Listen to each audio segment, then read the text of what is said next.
It was one of those mornings where nothing quite fit right. The sky had that dull gray haze to it. Not quite rain, not quite dry. A thin wind pushed last season's leaves across the cracked pavement of a sleepy town called Ridgeway Springs. Just a blip on the map, the kind of town people pass through but never circle back to. But for Noah Carter, it was all he had left. Noah was 38, and he wore his years like a flannel shirt, rugged, worn, dependable. He'd once been a certified mechanic at a dealership in the city before everything turned sideways. Before we jump back in, tell me where are you watching this video from below, and if this story touches you, make sure you're subscribed because tomorrow's episode is extra special. Now he worked out of an old garage behind his house, taking in what work he could. Oil changes, brake pads, patching up exhausts. Nothing glamorous. But it was honest. And it kept the lights on some of the time. He had a 7-year-old boy named Eli, bright-eyed, wild-haired, the kind of kid who asked too many questions and dreamed of dragons and rockets. Noah lived for that boy ever since. Eli's mother walked out on them 2 years ago. Some people crumble when love leaves. Noah had just kept going. That particular Tuesday morning, Noah was elbow-deep in the engine of a '99 Ford that had seen better centuries. He'd bartered the job for groceries. Miss Delaney, a retired schoolteacher, had brought by a sack of potatoes, a carton of eggs, and a half-dozen cans of soup as payment. It wasn't much, but in Ridgeway Springs, that counted. He wiped sweat from his brow with a rag that used to be a decent T-shirt when a sound interrupted him. The strained sputter of an unfamiliar car engine, followed by silence, then cursing. Subscribe for more amazing content every day. Noah poked his head around the corner of the garage and saw her. She was standing beside a sleek, black Mercedes-Benz SUV, one that looked wildly out of place on their quiet, dusty street.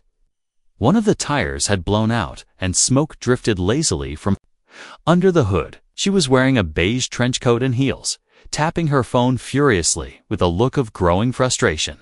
She looked like someone from a magazine ad, perfectly put together and totally miserable. "Trouble," Noah called out, already walking her way. The woman glanced up, startled. Her eyes flicked over him, the grease-stained hands, the denim jacket, the worn boots, and for a second, Noah thought she might just tell him to mind his own business. But instead, she sighed. "Yes, the engine overheated, and I have no signal out here. My roadside service is about as useful as this phone right now." Noah looked the vehicle over, nodding thoughtfully. "Pop the hood. Let me take a look." She hesitated. "Ayo." "A mechanic, sort of," he said with a tired grin. "I'm the unofficial repair shop of Ridgeway Springs." She stared at him, uncertain. "How unofficial?" "I take potatoes as payment," he said, lifting a brow. "That unofficial." Blinked, then chuckled softly, despite herself. "All right, you've got 5 minutes before I start panicking again." Noah smiled. That was something. He leaned under the hood, sniffed the air, tapped a hose, and grunted. "You've got a busted radiator hose and no coolant left. Lucky you pulled over when you did. Could have cracked your engine block." She folded her arms. "Can you fix it?" "I can patch the hose and refill the coolant. Get you to the nearest real garage at least. Give me 20 minutes. "Thank you," she said, almost surprised at her own gratitude. Noah nodded and jogged back to his garage. He rummaged through a bin, found a hose, clamp, and sealant tape, grabbed a couple bottles of coolant, and returned to the Mercedes. She was leaning against the car, arms crossed against the chill. "You're not from around here?" Noah said as he worked. Sharp observation. "Your shoes gave it away." He grinned. She smiled faintly. "I was on my way to Oak Ridge. I had a meeting." "Important one?" "Not anymore," she muttered. He didn't press.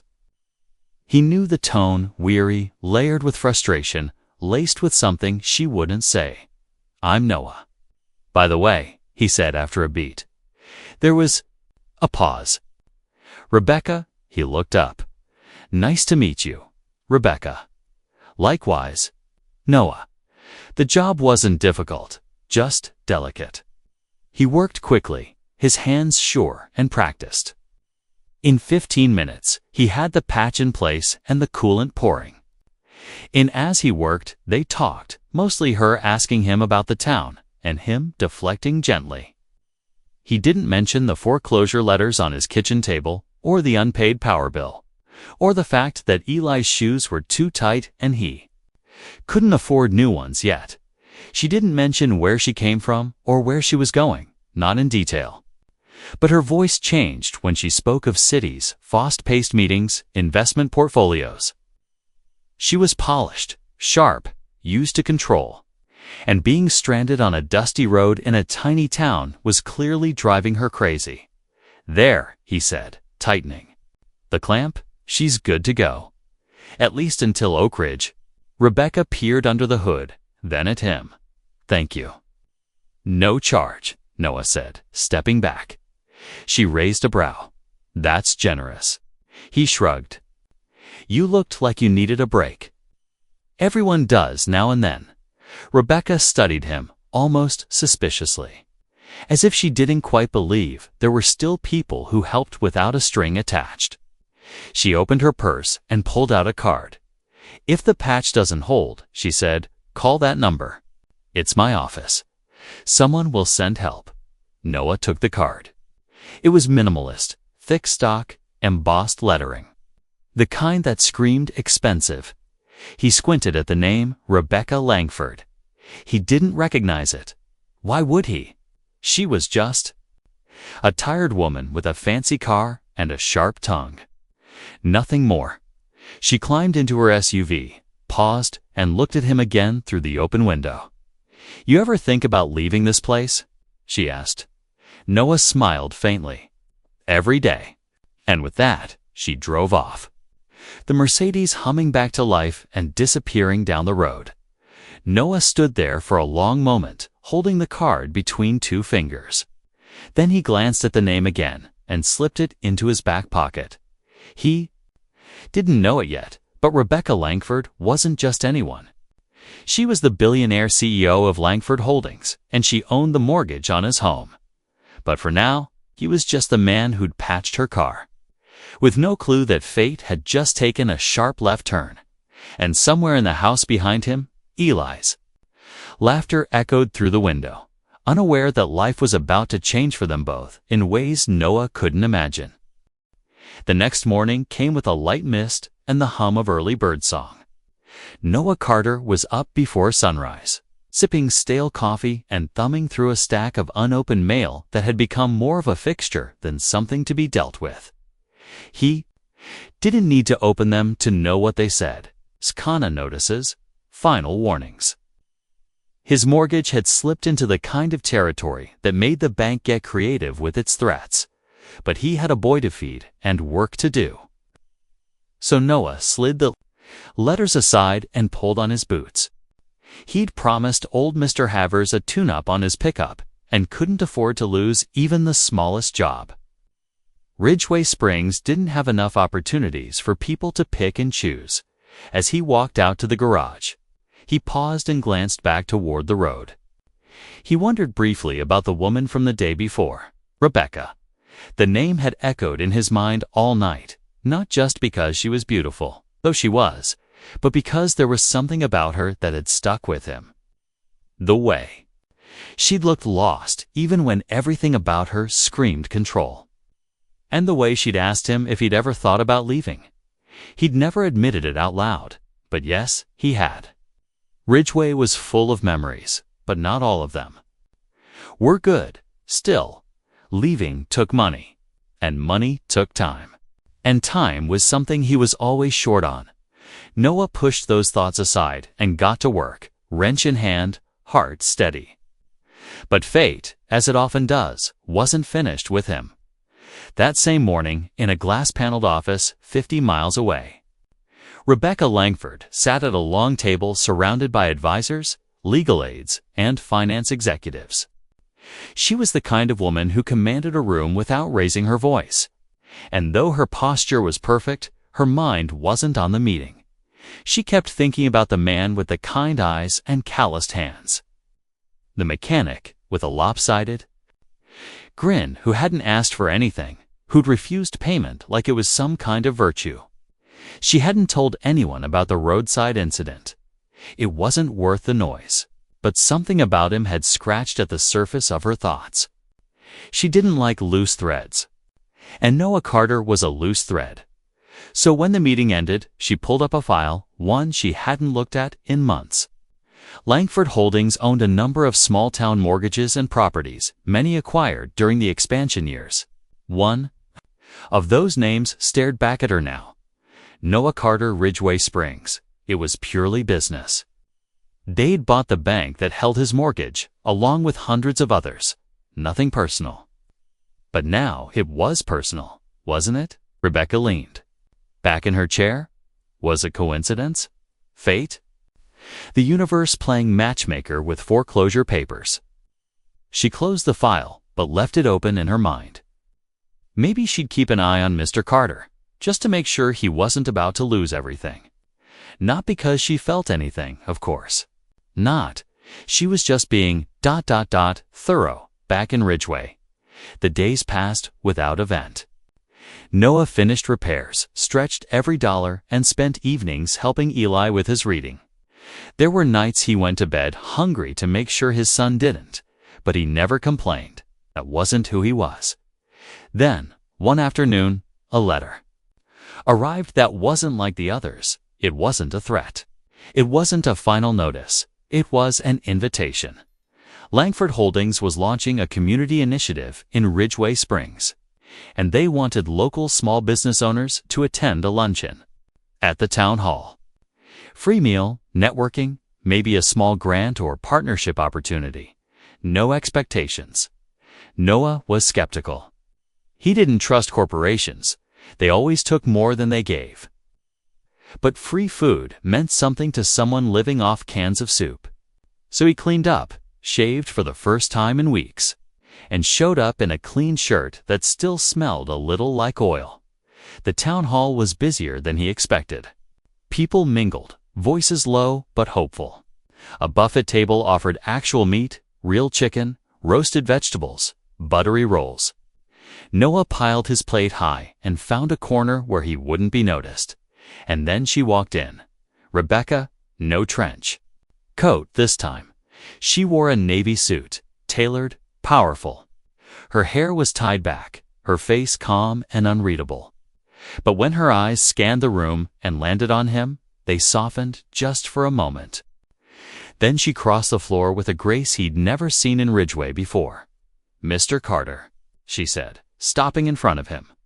"We meet again." Noah stood, blinking. "Miss Langford, this is unexpected." "I could say the same," she replied with a slight smile. "I didn't expect to find my roadside mechanic here." He smiled back, unsure of her tone. "Didn't know this was your thing?" "It wasn't," she admitted. Until it was. People were watching now. She was clearly someone important, and he was clearly someone who wasn't. But she didn't seem to care. She gestured toward a quieter table, and he followed. Still trying to figure out what game was being played. "I looked into your file," she said after they sat. "My file?" Noah asked, confused. She nodded. "Your mortgage is part of a property acquisition Langford Holdings made last year. Your lender was bought out. You're technically a Langford client now." Noah's heart sank. "So, ... what does that mean?" She saw the fear in his eyes. The kind of fear that only comes from being one check away from losing everything. She softened her voice. "It means I have discretion over certain accounts, and I believe in second chances." Noah stared at her. "You're offering me a second chance?" Rebecca folded her hands. "I'm offering you options. A restructure. reduced interest, deferred payments for 6 months, a grant to upgrade your garage equipment if you register the business officially. He couldn't speak for a moment. Then he whispered, "Why?" "Because I can," she said simply. "And because you helped me when I needed it, without asking who I was, without expecting anything." Noah blinked hard. He wasn't used to kindness from people in suits. "I don't know what to say. Say you'll think about it." He nodded slowly. "I will." And that night, as he tucked Eli into bed and sat alone at the kitchen table, Noah Carter stared at the offer Rebecca had handed him and wondered if the wind had finally changed. He still didn't know the full truth. That the woman who'd offered him salvation was worth billions. That she was used to boardrooms and billion-dollar decisions. That she was making an exception for him. But something told him this wasn't the end of their story. It was just the beginning. It had been 4 days since the luncheon.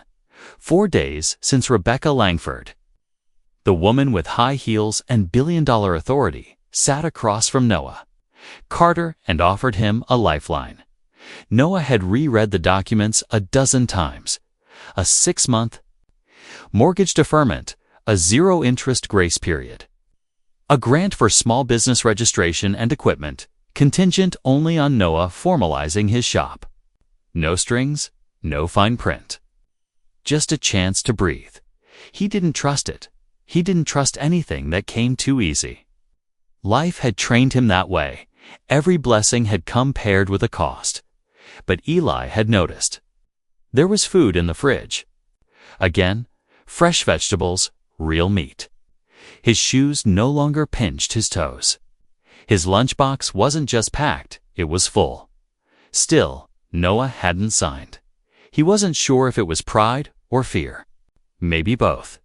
He hadn't told Eli much, only that someone was trying to help them, someone who might be the reason they could keep living in the house with the sagging porch and creaky stairs. Then came the knock. It was late afternoon.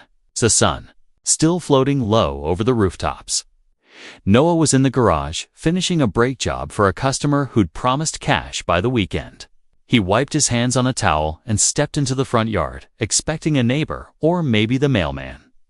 With another dreaded envelope, it was Rebecca, standing on his gravel driveway in a windbreaker. Jeans and sneakers. Still stylish, but less polished. More real. Noah blinked. "Use single quotes, here," she said with a half smile. "So I came to you." He glanced over his shoulder. "I thought you had people for that." "Sort of thing I do," she replied. But this felt different. Noah stepped aside and motioned her in. The house was small but clean, though lived in. A worn couch, a wobbly table, a wall of drawings done in crayon. Rebecca looked around and took it all in without judgment. "Where's your son?" she asked. "At his friend's house down the block. Thursdays are movie night." Rebecca nodded. She stayed near the door, not quite stepping over the threshold into the deeper parts of his world. "I haven't signed anything yet," Noah said, rubbing the back of his neck. "I figured," she said softly. "Why not?" "Because I don't get it," he replied. "People like you don't help people like me. Not without something in return." Her eyes studied him. "You're not wrong. That's the way the world usually works. So what's different this time?" Rebecca hesitated. "I've been doing this for a long time, building companies, acquiring properties, making sure people on paper make the right numbers add up. But I forgot that behind every file, there's a person. A story, you reminded me." Noah shook his head that still doesn't answer why. "Because I needed someone," she said. "And you didn't ask for anything. You just helped. Do you know how rare that is? Especially for someone who didn't have anything to spare." Noah looked away. "I didn't fix your car expecting to get anything from it. I know. That's why I'm standing in your living room." There was a long silence. A quiet hum from the fridge. A creak from the old wood under her boots. Then she reached into her bag and pulled out a manila envelope. New documents. She said, "I added something." He opened it. Another grant. This one to support apprenticeships. Help hiring someone. Training programs. Even a community loan to expand if he wanted it. "You think I want to build an empire out of a shack in Ridgeway?" He asked, more amused than angry. "I think," she said, "you've been doing it with nothing. Imagine what you could do with a little help." Noah folded the papers but didn't answer. His mind was racing with possibilities he didn't dare. "Entertain yet?" "Have dinner with me," Rebecca said suddenly. He blinked. "What?" "Not a date," she clarified quickly. "Just a thank you, or a negotiation, or whatever you need it to be." Noah tilted his head. "You don't seem like someone who asks twice." "I'm not," she said. "So say yes before I come back with legal counsel." He chuckled. "All right, fine." Dinner. She smiled, and for a moment her edges softened. Then she nodded and turned back toward the door. "I'll pick you up tomorrow. 7. "Why'd you're picking me up?" "You're not the only one who knows how to turn a wrench," she said, giving a little wink. "Besides, I'd like to see what Ridgeway considers a date night." As she disappeared down the driveway, Noah stood in the doorway, envelope in hand, heart thumping harder than he expected. He wasn't a man who got nervous, but there was something about her that threw him off balance in a way he hadn't felt in years. That night, he sat at the table again. Same spot, same overhead light. Eli was asleep in his room, snoring softly, unaware that his father was considering doing something rare, hoping the next evening came fast. Rebecca showed up not in a luxury car, but in a silver pickup that looked like it had seen enough where to belong. She wore a soft green sweater and boots, and for the first time, Noah realized how deliberately she'd blended in. She could have towered over this town like a queen. But instead, she kept finding ways to meet it at eye level. They drove 10 minutes. Outside of town to a quiet diner tucked behind a gas station. Noah hadn't been there in months. The owner, a quiet woman named Jolene, waved them in and seated them in a booth with a window view of the parking lot and the hills beyond, over chili and cornbread. They talked about nothing at first. Eli's obsession with dinosaurs. The weird way Ridgeway's Main Street was always under construction. The time Rebecca accidentally signed off on a $10 million investment in a drone company without realizing they made delivery drones shaped like flamingos. Then it turned into something more. She asked about his dreams, and he admitted he used to want to open a real shop. Not just a garage, but a full-service repair center. Something with dignity. Jobs for others. A place where Eli could grow up proud.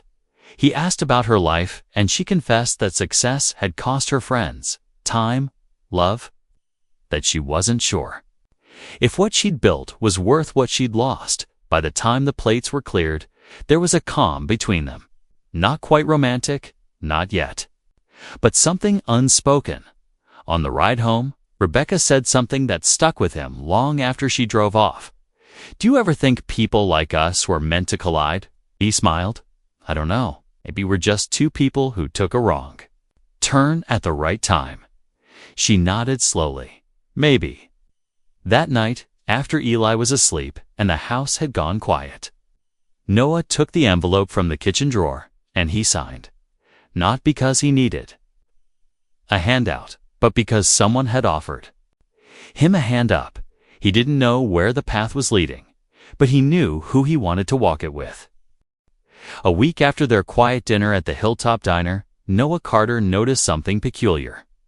Things were shifting, not dramatically, not like lightning or earthquakes, but slowly, steadily, as though the earth beneath his feet was finally tilting in his favor. The envelope he had once stared at with hesitation now sat neatly filed in a kitchen drawer, signed, returned, and accepted. And with it came changes that felt, frankly, surreal. A truck arrived one morning with new tools, a lift, a tire balancer, a diagnostic scanner that Noah had only ever dreamed of using, paid for by the grant Rebecca had arranged. Another package included branded uniforms, dark blue with Carter's Auto and Repair stitched above the chest.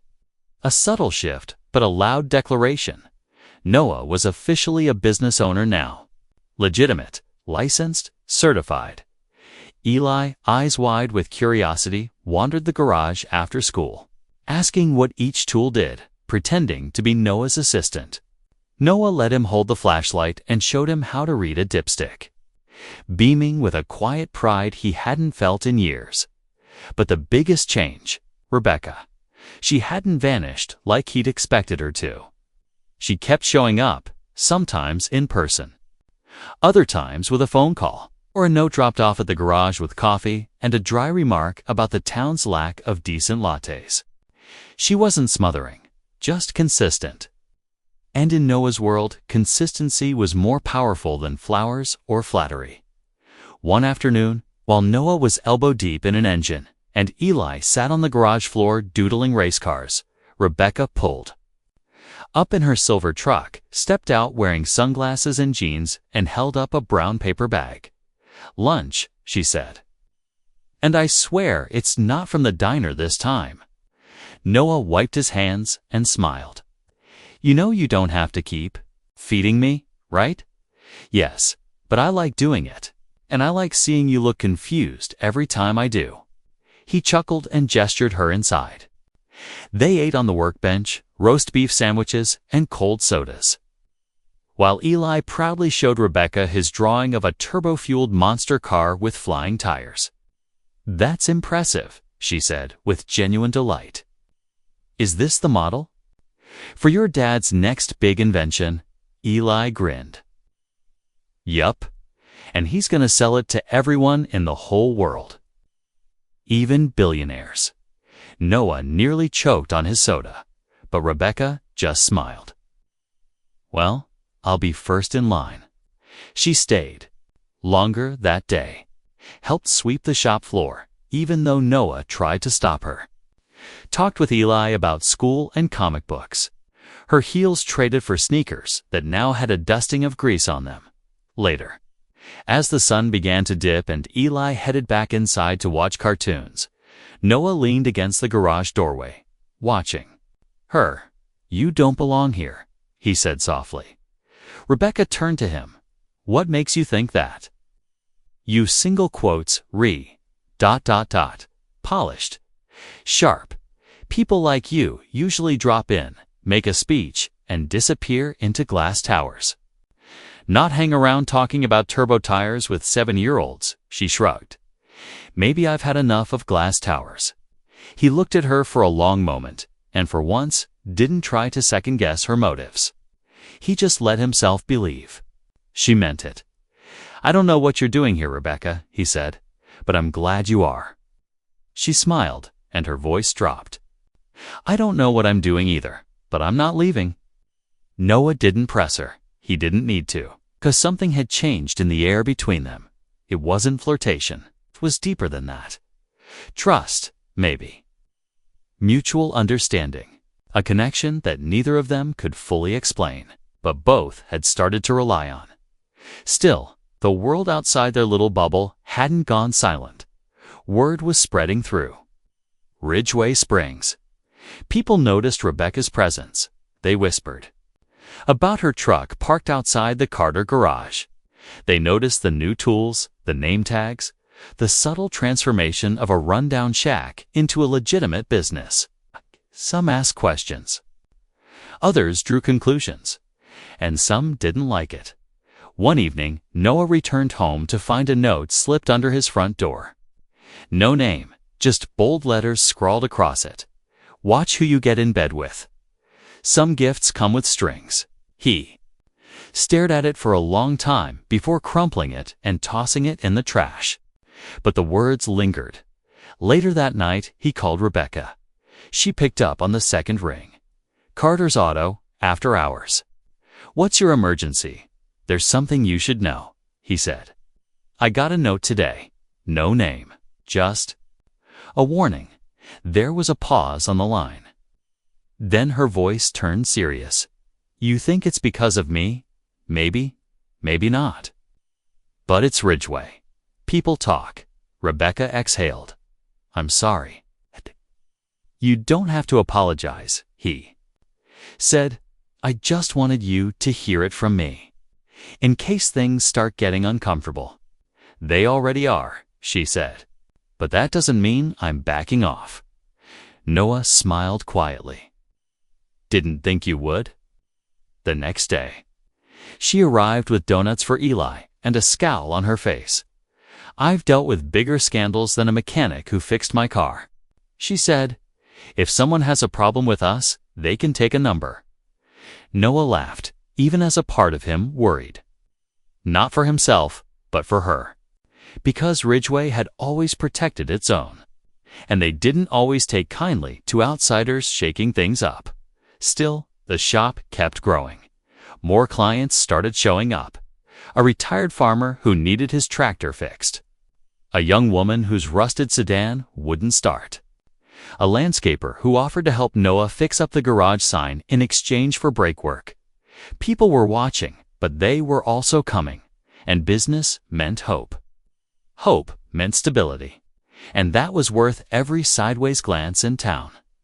One evening, as they closed up shop, Rebecca lingered by the door. I have to go out of town for a few days, she said. Langford board meeting in Chicago. It's mandatory. Noah tried to act casual. Sure, no problem. Handle your billion-dollar empire, she smirked. You'll miss me. I will, he said honestly. There was a quiet moment between them, too brief, too charged. Then she added, and when I come back, I'd like to take you and Eli out. Just the three of us. Maybe get away for a weekend. Noah blinked. You? Serious? As a market correction, she teased. He nodded slowly. I'll think about it. She leaned forward, kissed his cheek gently, and walked away. Noah stood there long after the taillights disappeared. For the first time in a long time. He wasn't just surviving, he was living. And that feeling, that rare, warm, trembling. Hope was starting to feel real again. But as with all things in life, good fortune is never left alone for long. Because far away, in a conference room perched above the skyline of Chicago, a man in a Navy suit was looking at a report, one that detailed Langford Holdings community initiatives, one that showed unusual discretionary spending. In a town called Ridgeway Springs, the man narrowed his eyes and frowned. 3 days. That's how long Rebecca was gone.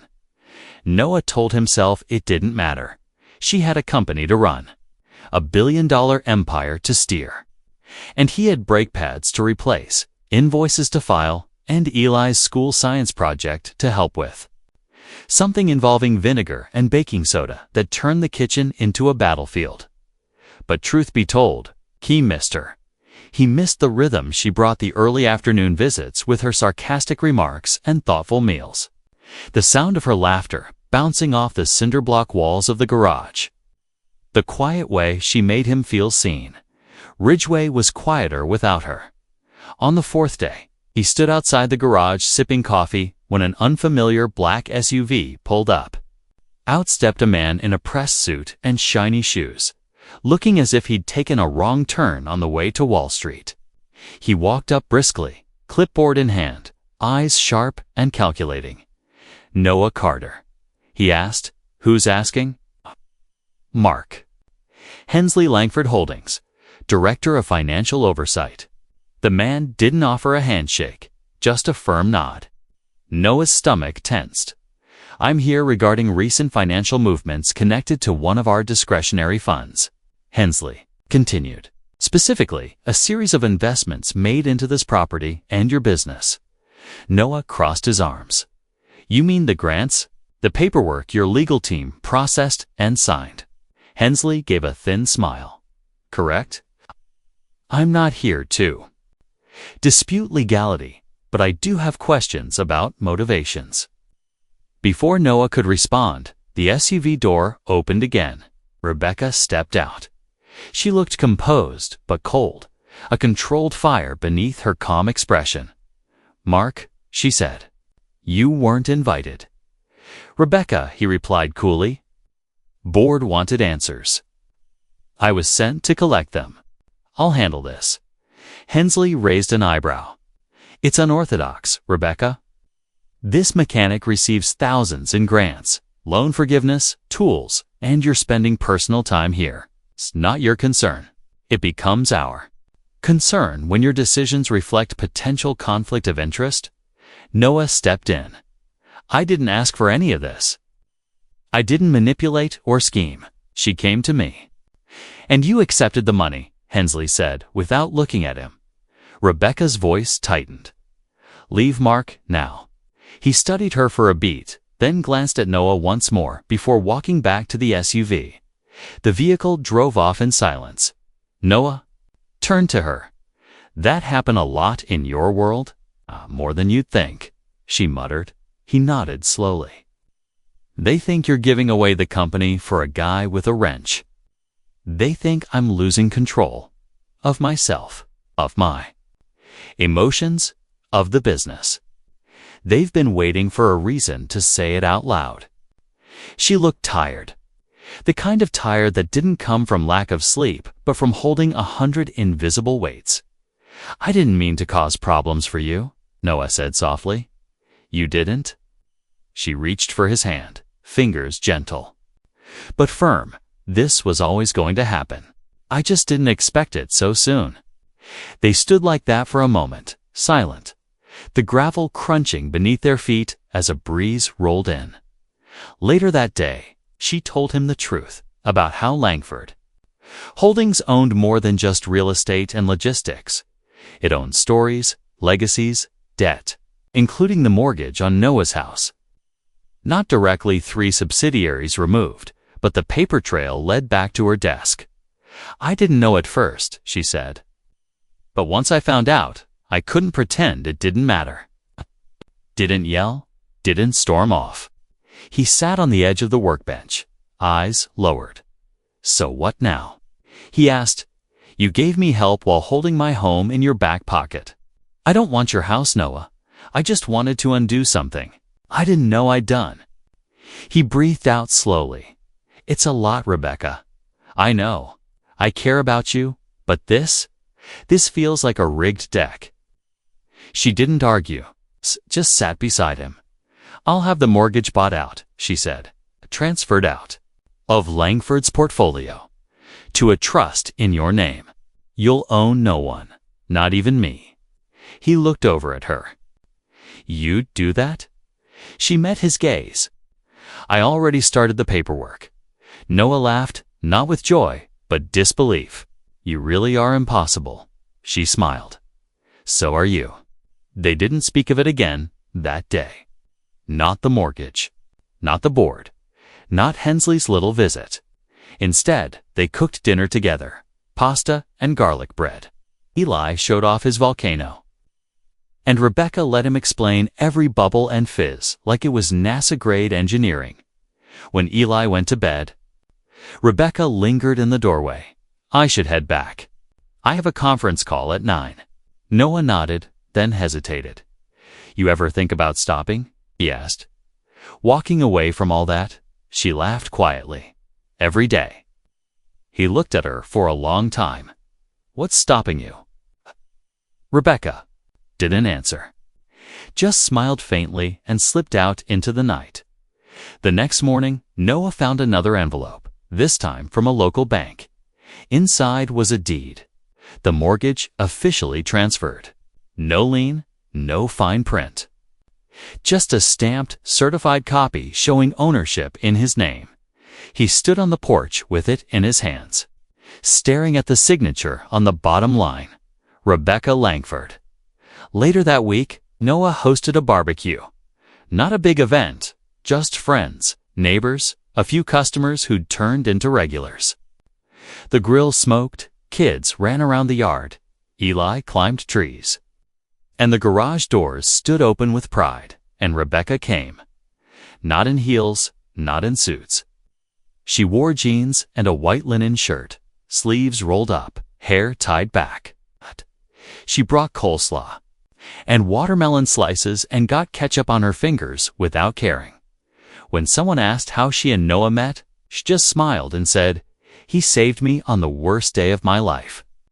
Noah added, "And she ruined mine in the best way." People laughed, but those who looked closely could see the truth underneath by the end of the evening. The sun had dropped low, painting the sky in bruised orange and soft violet. Rebecca stood beside Noah, watching Eli chase fireflies with the other kids. "You ever regret helping me on that road?" she asked. He shook his head. "That day changed my life." She glanced sideways. "Mine too." For a while, they didn't speak. Then Noah said, "So what now? You stay in Ridgeway, or go back to towers and suits?" Rebecca smiled slowly. "I've been thinking. Maybe Langford Holdings needs a satellite office right here, in town." He grinned. "And what would you do here?" She looked up at him. "Start over." And this time, he didn't question. It didn't ask what she meant, didn't push her away. He just reached for her hand, laced his fingers through hers, and held on. Autumn arrived in Ridgeway Springs with a whisper. Golden leaves fluttered to the ground like confetti, the air crisp with promise. The trees that lined the quiet streets wore their brightest colors, and the old wooden porches creaked under the weight of pumpkins and corn husks. The world seemed to be slowing down, but for Noah Carter, life was finally beginning to speed up in the best way. Business at Carter's Auto and Repair was booming. The shop was no longer a fading side hustle, but a legitimate cornerstone of Daloski, of the town. Cars came and went daily, not just from locals, but from nearby towns. Thanks to word of mouth and the quietly growing buzz about the honest mechanic with the miracle touch. The upgraded tools, the sign out front, the spotless new garage floor. It all spoke of change, of growth. But the biggest shift, it was the woman who kept showing up, not out of obligation, not for business, but simply because she wanted to. Rebecca, she was still CEO of Langford Holdings. Her schedule was full, her days packed with decisions and meetings, but somehow she always found time to return to Ridgeway. At first, it was just weekends, then every Friday afternoon. Now she often stayed through Monday mornings, conducting her calls from a corner of Noah's kitchen while Eli colored dragons and spaceships at the table beside her. Her presence no longer felt foreign in Noah's world. She fit. Whether it was helping Eli with math homework, baking biscuits on a whim, or crouching beside Noah to help tighten lug nuts, Rebecca had become a piece of their rhythm. Still, questions lingered. The town continued watching.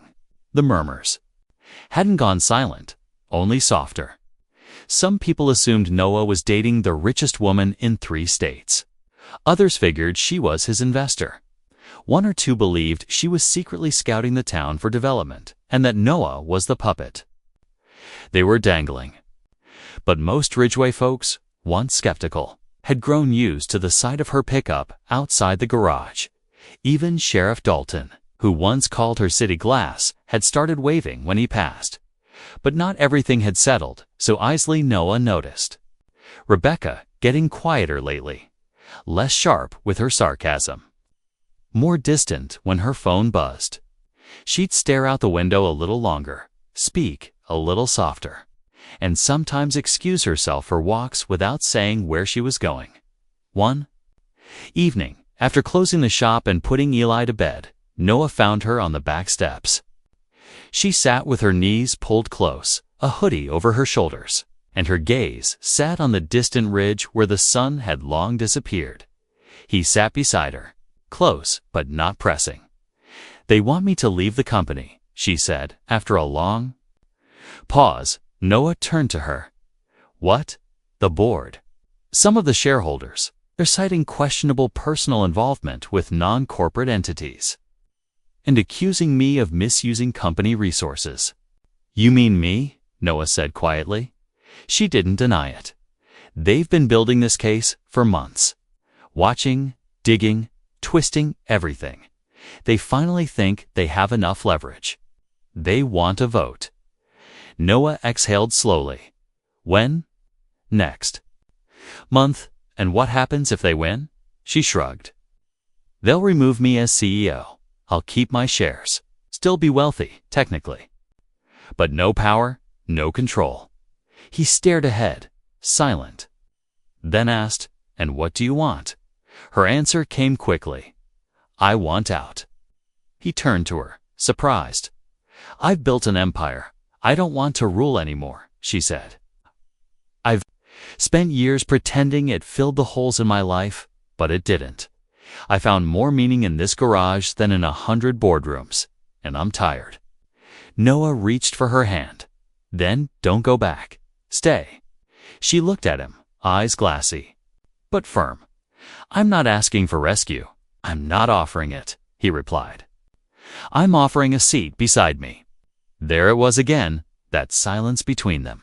Not awkward, not strained, just full of things too big for words. They sat like that for a long time, the night pressing close, until Rebecca finally leaned, her head on his shoulder. "You make things so simple," she whispered. "No," he said.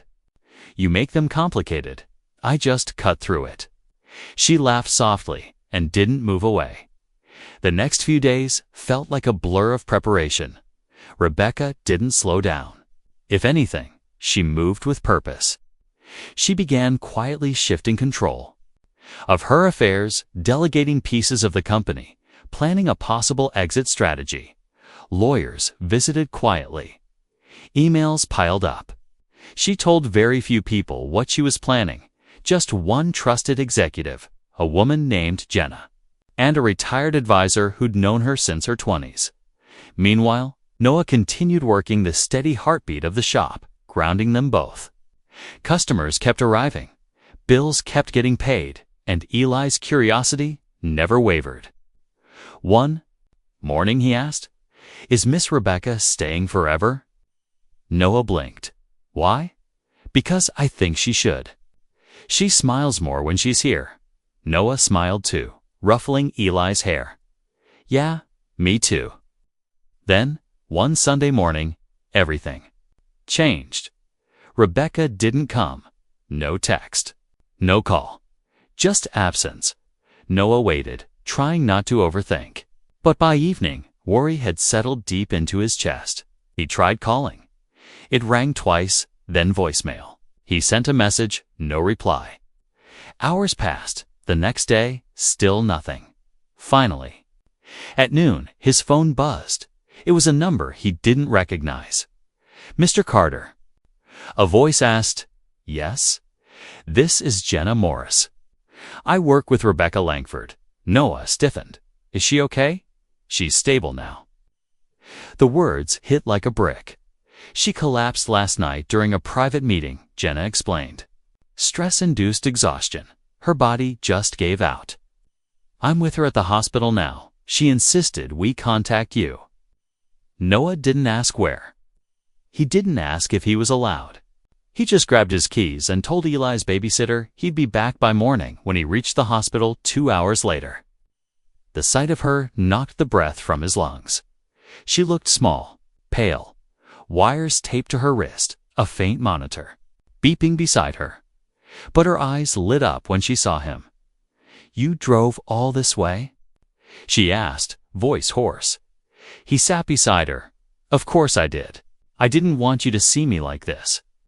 "You once saw me with carburetor fluid in my hair," he said. "I think we're past image control." She smiled faintly. "They'll probably vote while I'm in here. Let them," he said. "If they do, they'll be doing you a favor." Rebecca closed her eyes. "I was scared. For the first time in a long time." He leaned forward and pressed her hand gently. "You don't have to be." They sat like that for hours, her hand in his. Silence between them again, not because there was nothing to say, but because everything had already been said. And when she finally fell asleep, Noah didn't leave. He stayed, watching her breathe, knowing the world they were building wasn't perfect, but it was real, and sometimes real is more than enough. The hospital room was dim, bathed in soft amber light from a single lamp in the corner. Machines hummed and beeped with mechanical rhythm, and outside the window, the city glowed quietly in the distance. Noah hadn't moved from his seat beside Rebecca since arriving.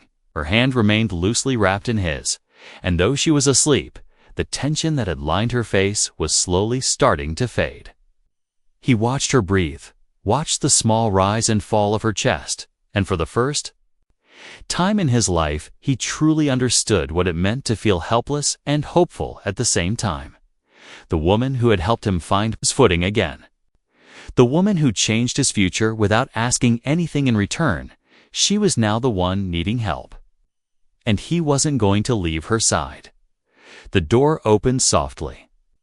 A nurse entered with a clipboard, glanced at Noah, and whispered, "She's stable. The doctor's optimistic. But she needs complete rest. This isn't just physical. It's years of pressure collapsing at once." Noah nodded. "She's not used to stopping. She needs to be," the nurse replied kindly. After she left, Noah leaned back in the chair, rubbing his eyes. The clock read to 16 a.m. His phone buzzed. A message from Jenna. Vote postponed. Rebecca's health leak spooked half the board. They're backing off for now. I'll update you tomorrow. He stared at the screen, exhaling slowly. For now. She was safe. Rebecca woke up the next morning with a groggy smile. "Still here?" She murmured, "Where else would I be?" He said softly. She closed her eyes again.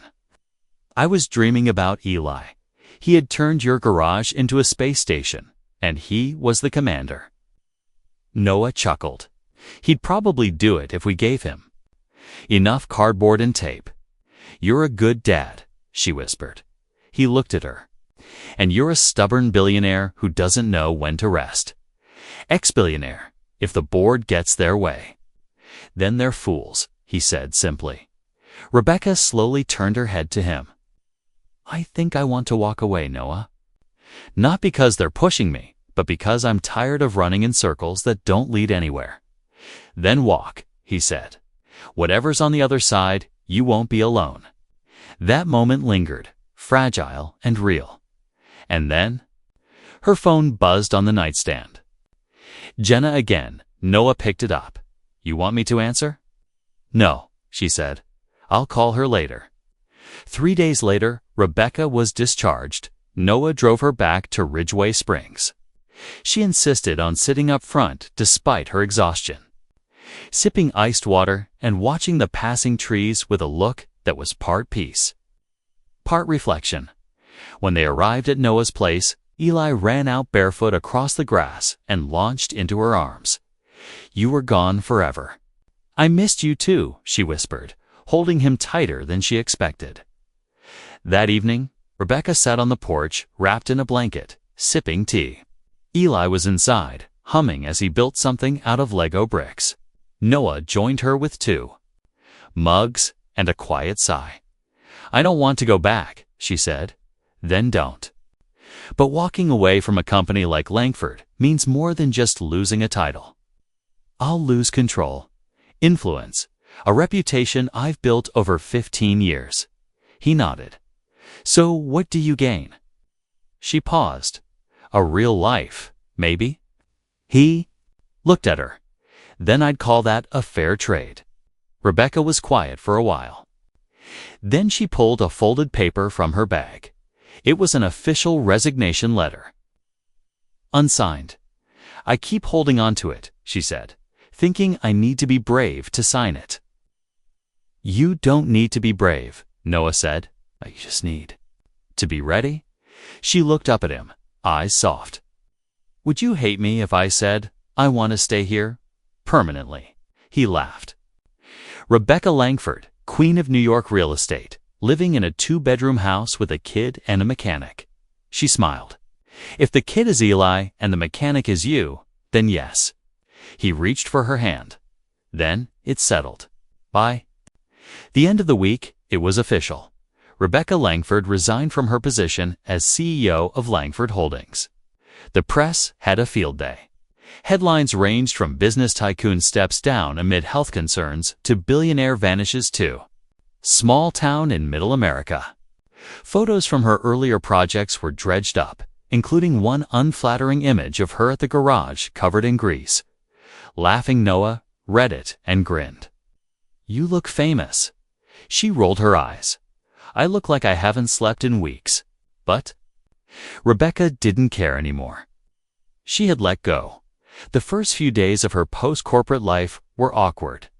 She kept checking her phone for non-existent meetings. She'd fidget at breakfast, waiting for an assistant to hand her a schedule.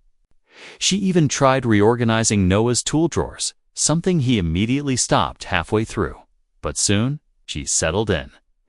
They made routines, morning walks with Eli, late-night dinners where Noah tried and often failed to cook pasta properly, weekend drives into the hills, laughs, long silences, and late talks about everything from childhood memories to what it meant to build a new life from scratch. One Sunday, Noah asked her, "What are you now?" Not CEO, not investor, not board. Member? She thought for a moment. Maybe? Partner. In what? Business. In everything. But peace never lasts forever. One quiet afternoon, a silver sedan pulled up to the garage. Out stepped a man in his 40s, dressed casually but with a purposeful stride. His eyes scanned the shop before landing on Rebecca, who was helping. Eli stacked tires in the back. "Noah Carter?" he asked. "That's me. I'm Andrew Crane. I represent a group of former Langford shareholders." Noah's face tense. Andrew continued. "Some of them believe Rebecca's exit from the company left. Questions. Assets were moved. Connections were terminated. There's talk of conflicts of interest. They want answers." Rebecca stepped forward. They already had answers. They just didn't like them. Andrew looked at her with faint surprise.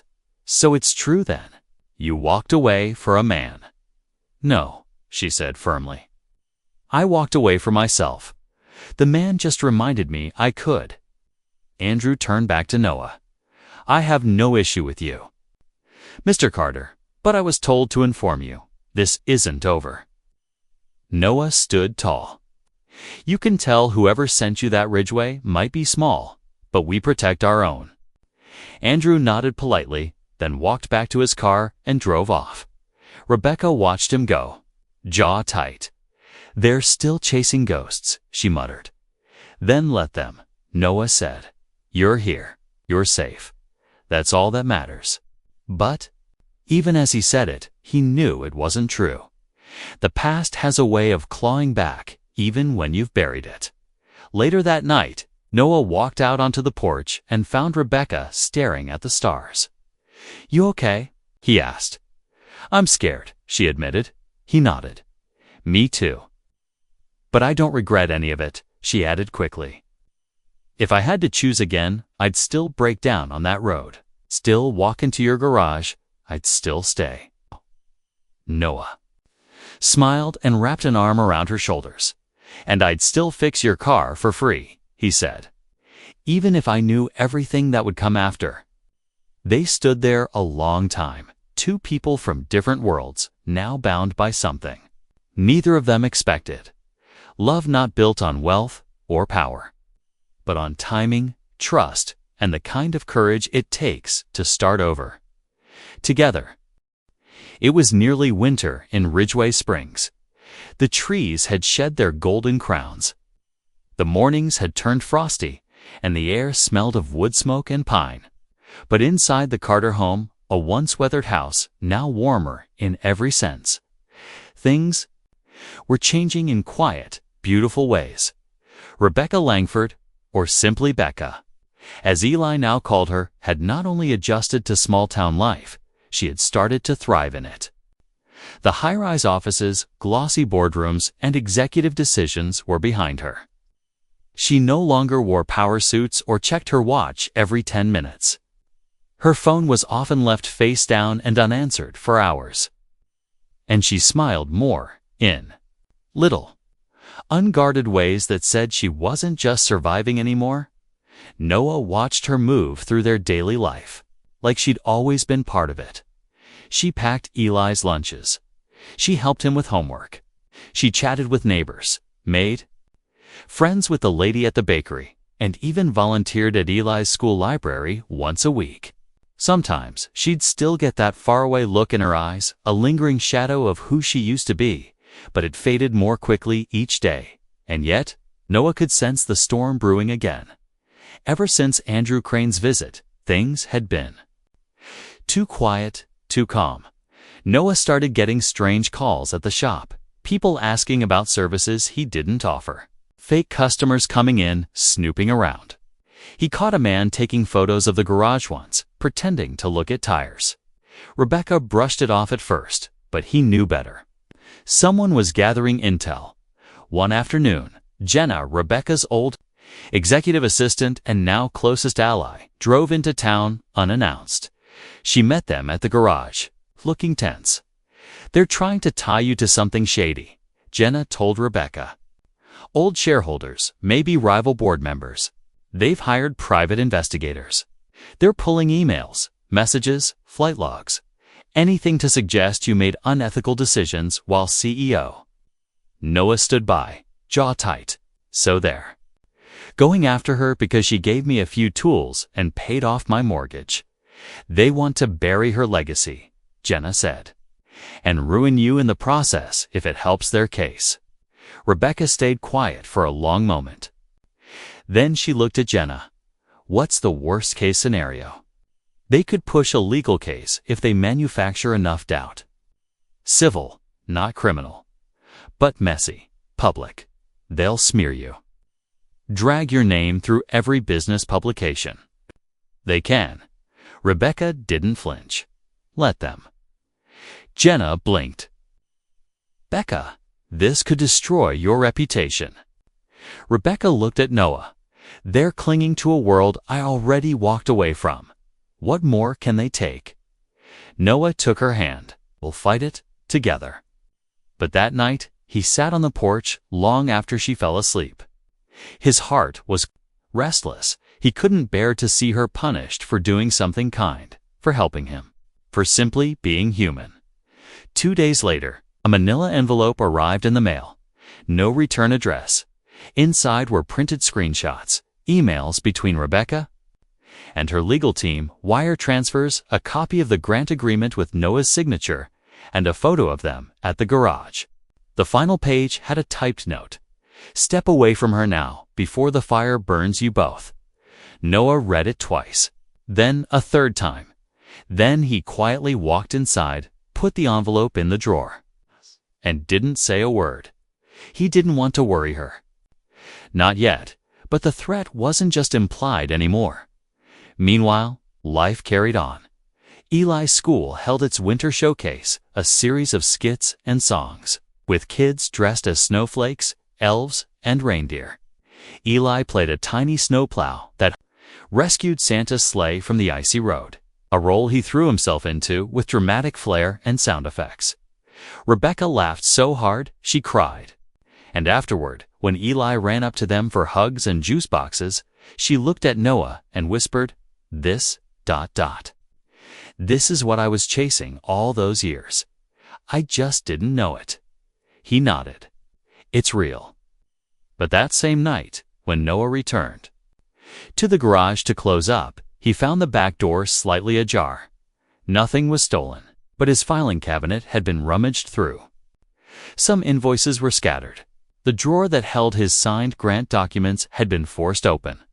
He filed a quiet report with Sheriff Dalton the next morning.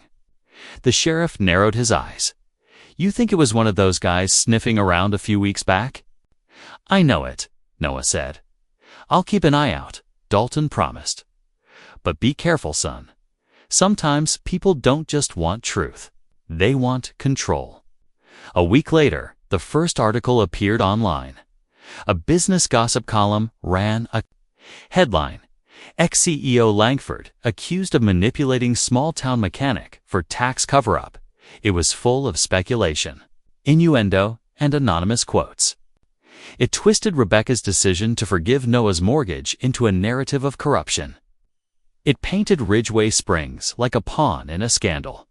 Rebecca read the article in silence.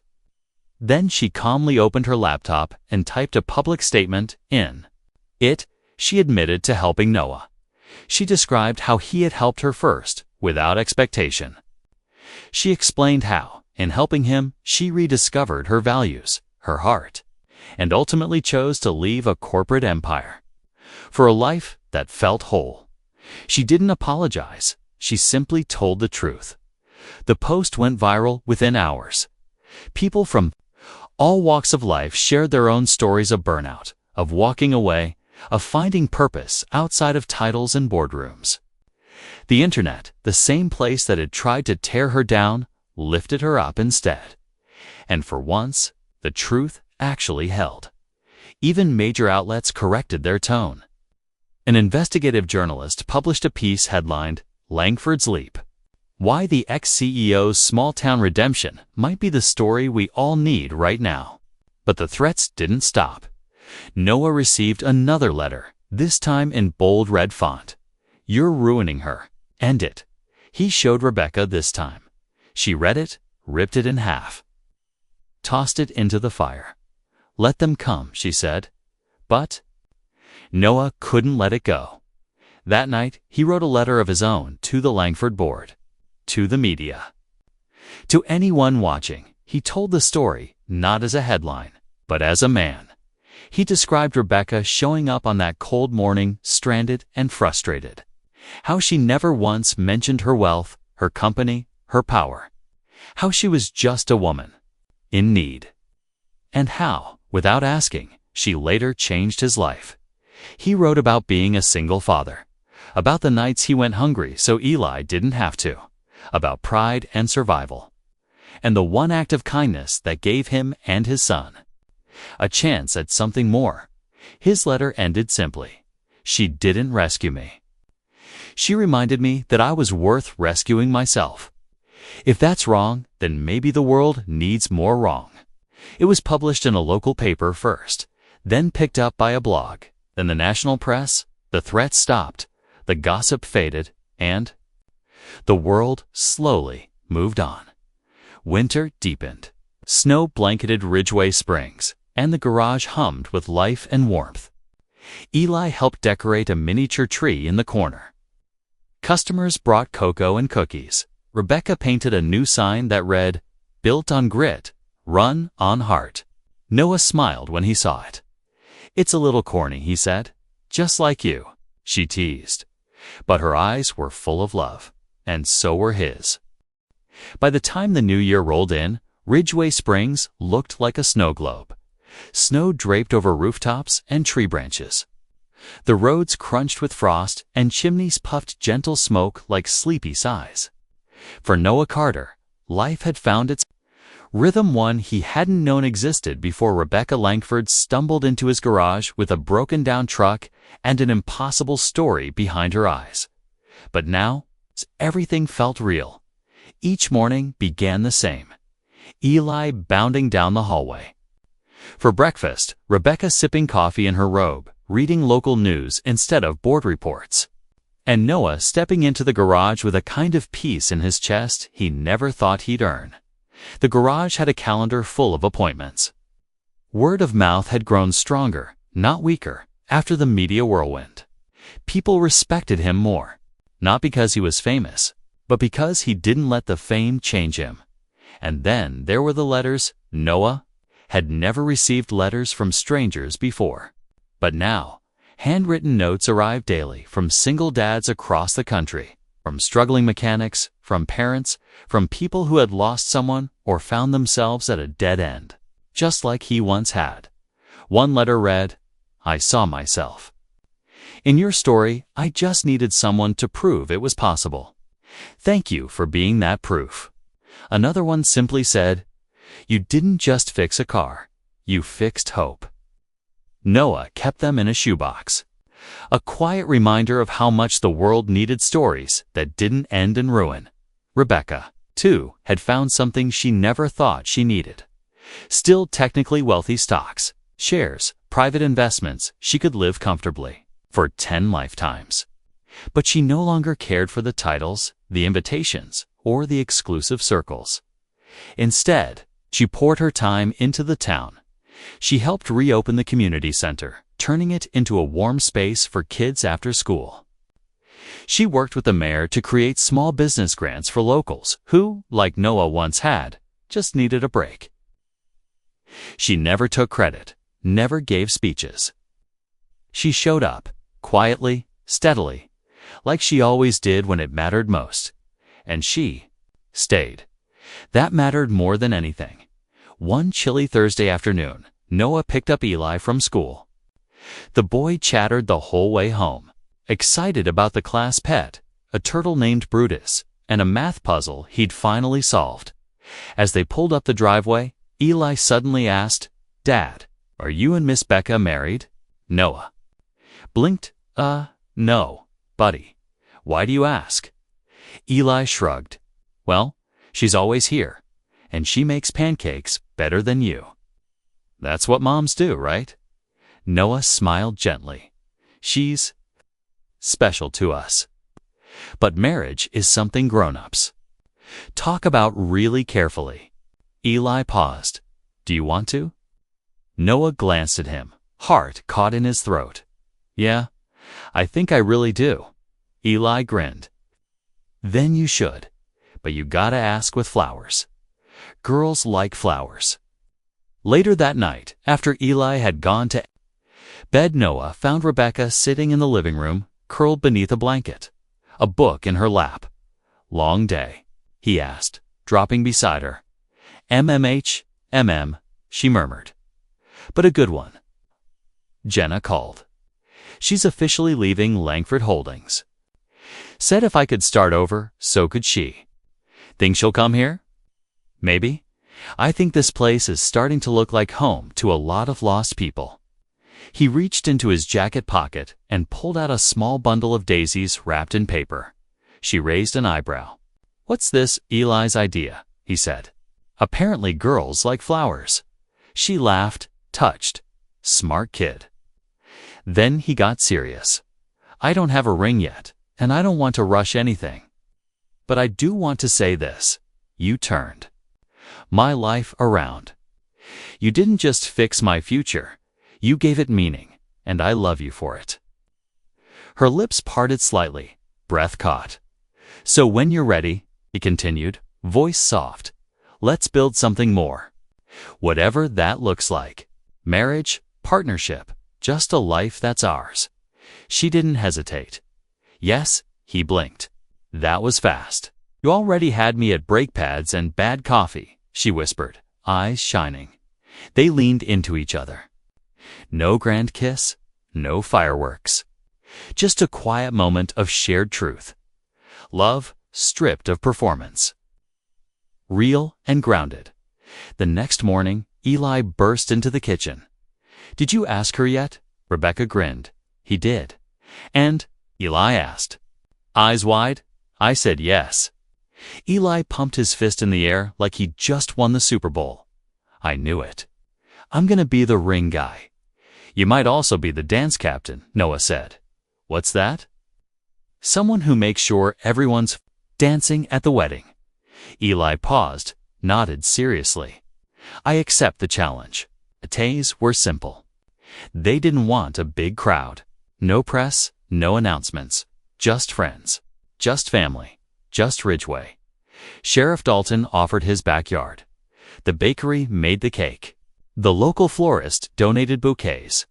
A kid from the high school played violin while Eli dropped petals down the aisle, not as a ring bearer, but as the proud best kid in the universe, which he insisted on printing on a sash. Rebecca wore a dress she bought from a local consignment shop. Noah wore a jacket that used to belong to his dad. And when they said "I do," it wasn't with fanfare or flash. It was with hearts steady, hands entwined, and the weight of the past lifted. Later that evening, as the last guests drifted home and the fairy lights flickered in the trees, Rebecca stood with Noah beneath the stars. "This isn't the life I imagined," she whispered. He pulled her close. "No, it's better." She looked up. "Do you think the world will ever let us be just, quiet?" "No," he said honestly. "But I think we can stop caring." She smiled, because he was right. The noise would always be there. The press, the whispers, the shadows of their pasts. But in Ridgeway Springs, in this tiny world they'd built from grit and grace, they had carved out something indestructible. A family, a future, and the kind of love that couldn't be measured in headlines, titles, or bank accounts, only in moments. Ordinary, precious, and absolutely theirs. Spring came slowly to Ridgeway Springs, but when it arrived, it didn't hold back. Cherry blossoms dusted the sidewalks like powdered snow. The air smelled of cut grass, fresh soil, and the first warmth of the season. Bees buzzed lazily past. Windowsills and life seemed to stretch and yawn back into motion. At Carter's garage, the doors were propped open to let the sun pour in. New tires gleamed on racks. A chalkboard sign out front read, "Spring Specials, Honest Repairs, Fresh." Starts below it, someone had drawn a crooked heart and signed it. Eli.Business was good. Not just because people trusted Noah now, but because he'd become more than a mechanic. He was a symbol of second chances. The garage was no longer a stop on the edge of town. It was the heart of the community, and the woman behind that change. She was still there. Every day Rebecca Langford, once a name associated with skyscrapers and shareholders, now co-managed a town tool drive, ran a women's mentorship circle at the library, and had single-handedly organized Ridgeway's first ever community repair day. People brought in broken toasters, bicycles, and old radios, and left with working things and warm hearts. No one called her the Billionaire anymore. They just called her Becca. And no one blinked twice when she kissed Noah on the cheek between break jobs or when Eli shouted, "Mom, I forgot my backpack," before sprinting back inside. Yes, Mom. It had started quietly, one rainy evening. Eli had been half asleep in the back of the truck after a long town picnic, and when Rebecca tucked him in, he murmured it without thinking. "Night, Mom." She froze. Noah had to. But when they looked at him, he was already breathing softly, deep in sleep.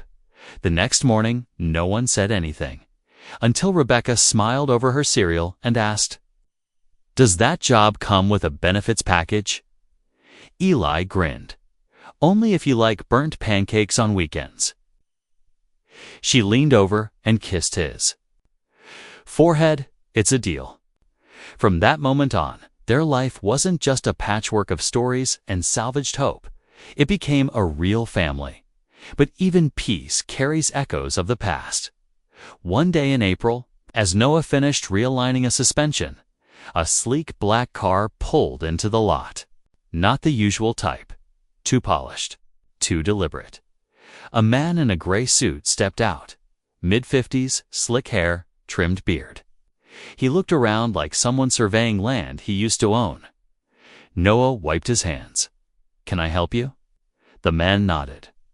"I'm looking for Rebecca Langford." Noah's shoulders tensed.